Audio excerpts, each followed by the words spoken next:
My studios here at Adesawe Kanda. This is the 6 a.m. news here on 3FM 92.7.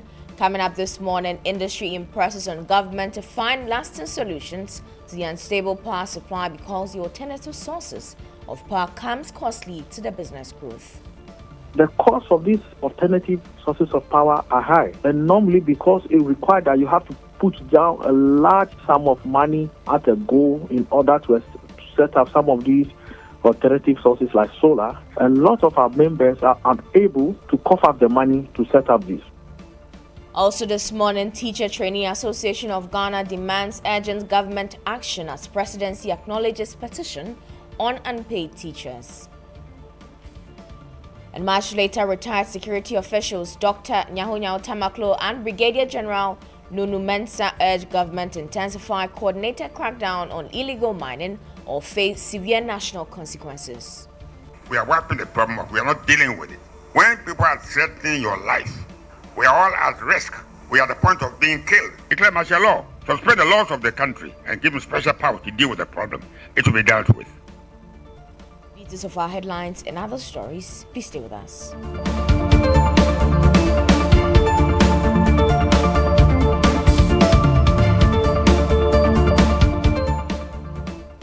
Thank you for staying with us. I am Enyunam Halika. We'll start off with this morning. Industries and President government to find lasting solutions to the unstable power supply being experienced in the country. The Association of Ghana Industries says the alternative sources of power available come costly to the growth of their businesses.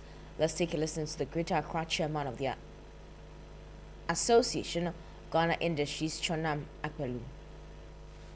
So that's really great. So for those who have these solar and other renewable sources of power, they are less affected with the current situation we are dealing with. However, the cost of these alternative sources of power are high, and normally because it requires that you have to put down a large sum of money at a go in order to set up some of these alternative sources like solar, and lots of our members are unable to cough up the money to set up this, except for the few established ones with the capacity to do this. Right. So, as it is now, we would just encourage our members to continue to establish the alternative sources like solar, so that in the future we can minimize and mitigate some of these challenges in a big way. They have called on government to ensure reliable power supply for business growth.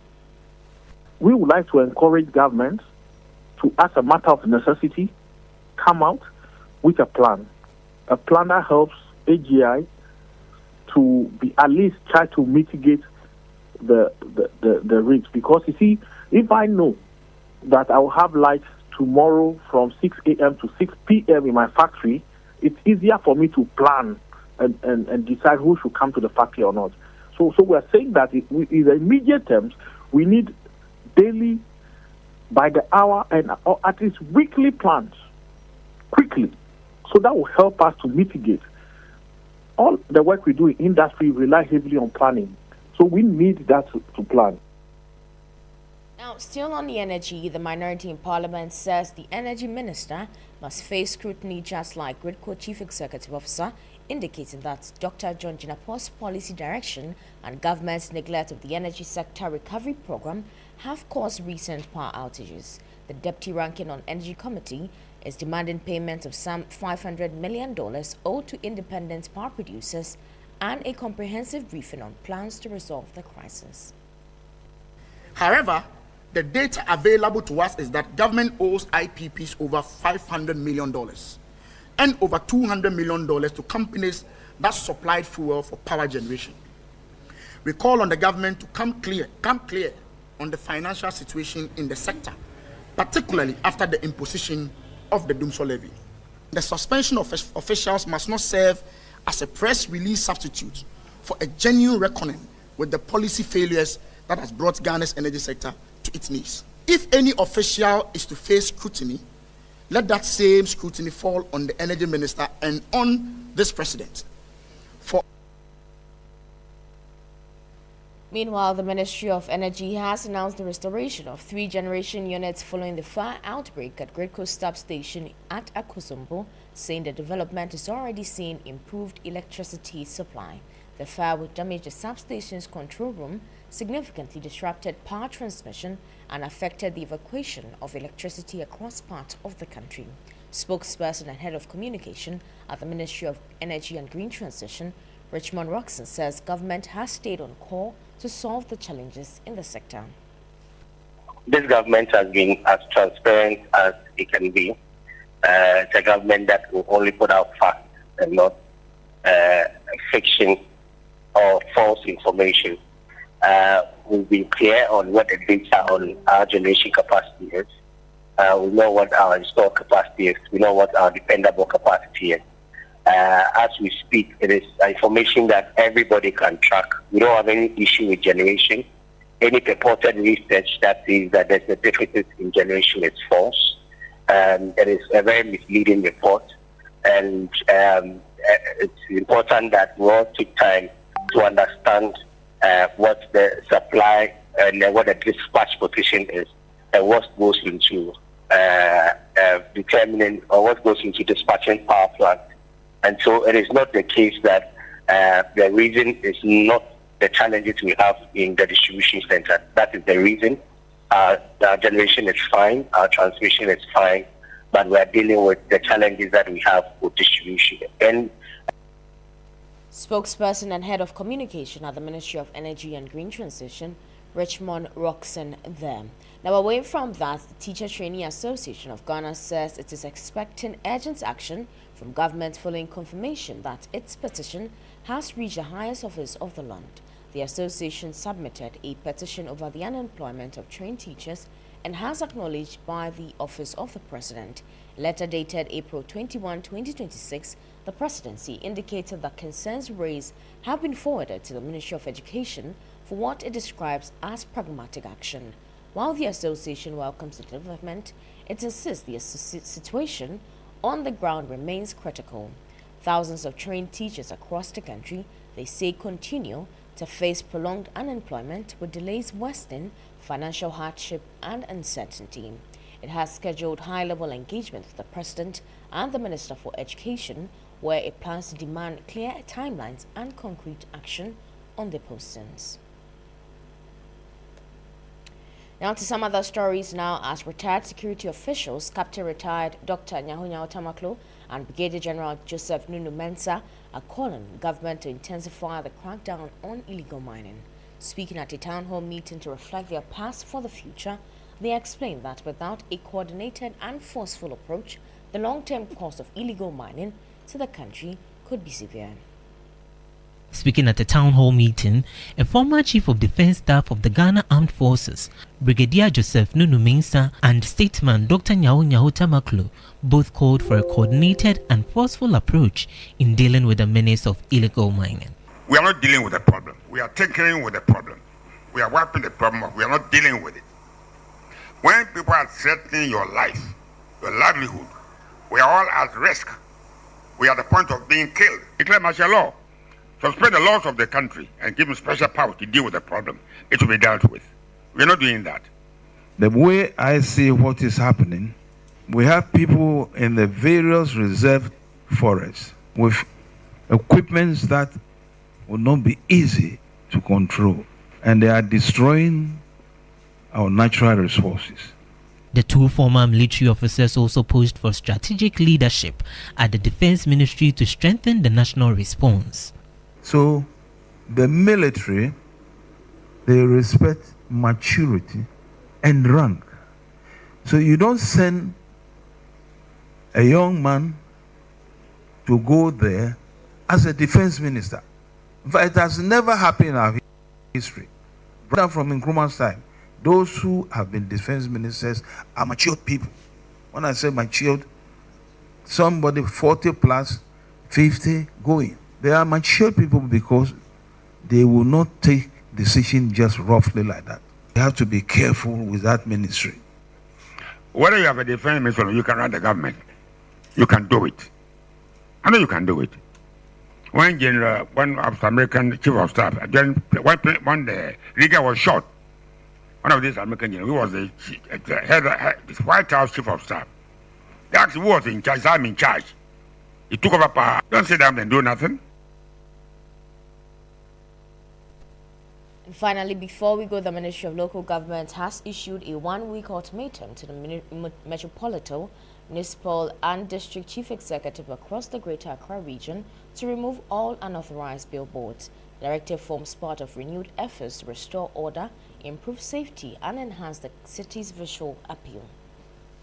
To look at this space, because when we are looking at the urban development, these are all areas we need to look at. We just don't have to focus on the buildings and other areas, but the advertising space is one area we need to ensure that the space is well managed. And so I would say that the MMDCs have assured us we'll come back in a week, especially to the areas that we've visited. And then from there, we'll do the Dansoman areas as we saw in the pictures. And that was the Deputy Minister for Local Government, Rita Na Odoli Soa. That brings us to the end of the first half of this morning's bulletin. For more news, please check our website at 3news.com. I am Enyuna Pliga. Business News is right up. 3FM 92.7 Urban Lifestyle Radio Station.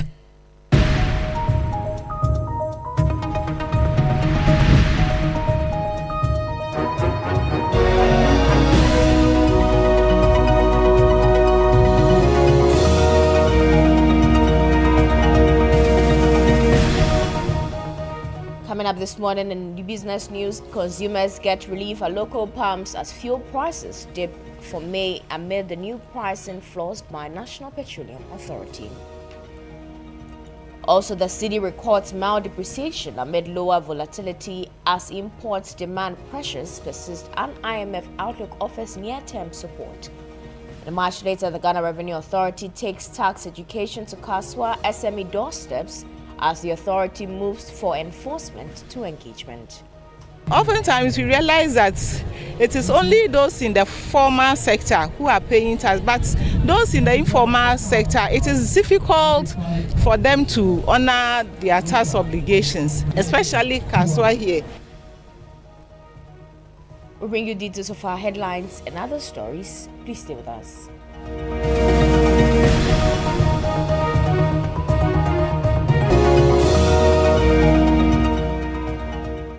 Thank you for staying with us. Now, in a significant turn for Ghanaian consumers, the National Petroleum Authority has announced a reduction in fuel price floors effective from May 1, 2026. This latest adjustment forms part of the authority's bi-monthly pricing review, signaling a much-needed easing of the financial pressure that has gripped the transport and manufacturing sectors over the past month. There's more in the following report. Under the new rates, petrol has been set at 13 cedis 25 pesos per litre, while diesel now stands at 14 cedis 30 pesos per litre. The most notable change comes in the cost of diesel, which is set to drop by 1 cedi and 80 pesos per litre, bringing the floor price down to 14 cedis and 30 pesos. Petrol will see a more marginal reduction of 2 pesos, settling at 13 cedis and 25 pesos per litre.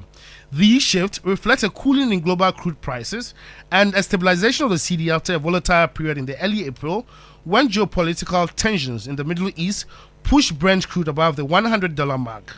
While these new rates represent a significant recovery from the April peak, where diesel hit 17 cedis and 10 pesos, prices still remain slightly above the levels recorded during the first quarter of the year. Government decision to intervene by removing selected margins from the price build-up has played a crucial role in this downward trend, though uncertainty remains regarding whether these subsidies will be maintained through the upcoming mid-year fiscal review. The National Petroleum Authority (NPA) has reminded all oil marketing companies (AMCs) that while these floors are mandatory, individual stations may add their own margins, leading to slight variations in actual pump prices across the country. Meanwhile, in a move that has sent shockwaves through global energy markets, the United Arab Emirates announced on Tuesday that it will withdraw from OPEC and the wider OPEC Plus alliance effective May 1, 2026. The decision marks a historic break from the oil cartel and deals a significant blow to the group's de facto leader, Saudi Arabia, during one of the most volatile periods in the energy sector. There's more in the following report. The withdrawal comes amid the devastating economic and logistical fallout of the ongoing war between the United States, Israel, and Iran. Since the conflict began in late February, the near-total closure of the Strait of Hormuz has stranded millions of barrels of oil and triggered what the International Energy Agency calls the largest supply disruption in history. The UAE is the third largest producer within OPEC, and its departure leaves the group with just 11 core members. While the physical increase in oil supply may be limited in the short term due to the impassable Strait of Hormuz, the political weakening of the cartel is profound. Outside of the OPEC constraint, the UAE could eventually add up to 1 million barrels per day to global markets once regional hostilities subside. This is expected to have a profound downward impact on global oil prices once regional hostilities subside. Now, away from that, the West African-focused independent oil and gas explorer Tullow Oil has reported a sharp 87% decline in annual profits for 2025. Falling production levels and persistent delay in payments from the government of Ghana weighed heavily on its financial performance and liquidity position. Take a listen. West Africa-focused oil and gas explorer Tullow Oil has recorded a significant drop in profitability, highlighting ongoing operational and financial pressures facing the company. Profit after tax for the year ended December 31, 2025, fell sharply to $7 million, down from $55 million recorded in 2024. The decline represents an 87% slump, largely driven by lower production volumes and delayed payments from the government of Ghana.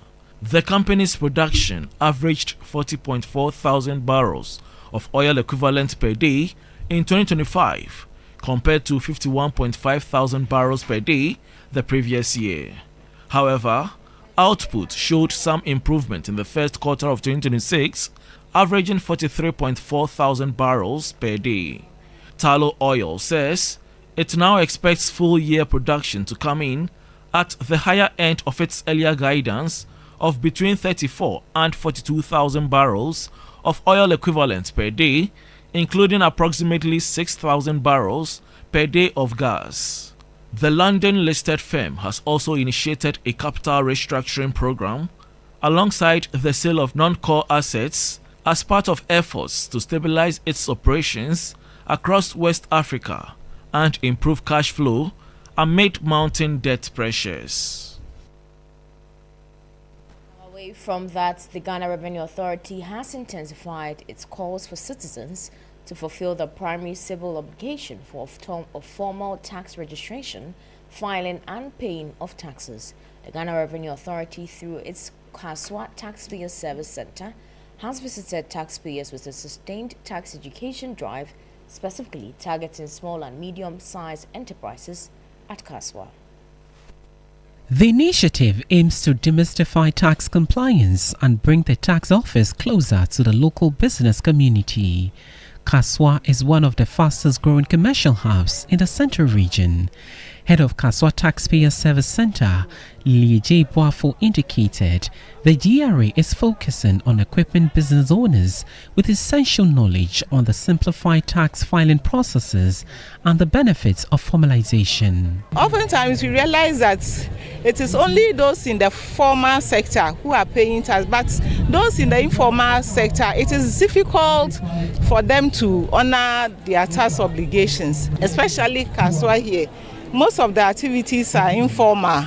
We deemed it fit to come to the doorsteps of our taxpayers, that is our small taxpayers, to educate them. Officials emphasize that without formal registration, a taxpayer remains invisible to the system, hindering the state's ability to mobilize the revenue necessary for national development.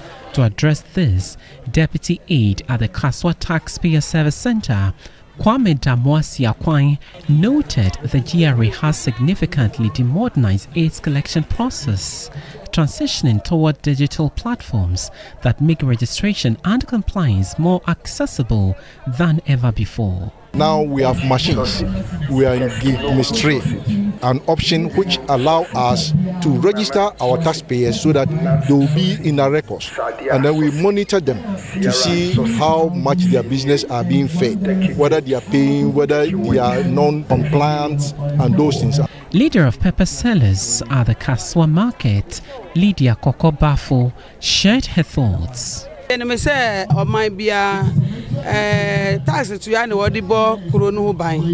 know that every country uses taxes for development. Programs such as free education and school feeding are funded by taxes. Therefore, we need to support the government. We are pleased that GRA officials are here to educate us.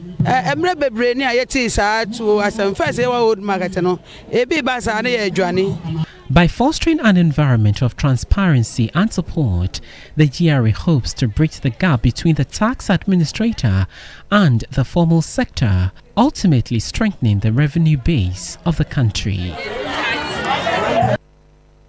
It's now time to look at how the cedi is faring against major trading currencies and how some key commodities are also faring on the global markets. On the interbank foreign exchange markets, the dollar is selling at 11 cedis 19 pesos. It's gained 8 pesos. The British pound is selling at 15 cedis 12 pesos. It's gained 7 pesos. The euro is selling at 13 cedis 10 pesos. It's also gained 8 pesos.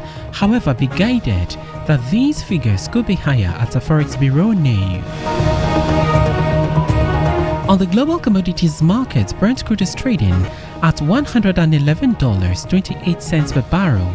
Gold is trading at $4,597.67 per ounce, down by $84.41.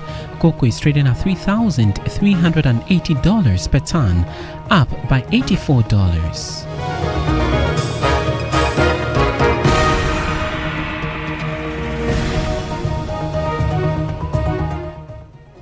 That was an update from the Forex and commodities markets. That'll be all for business news here on VFM 92.7. For more news, please check our website at 3news.com. I am Enyona Paliga. Thank you.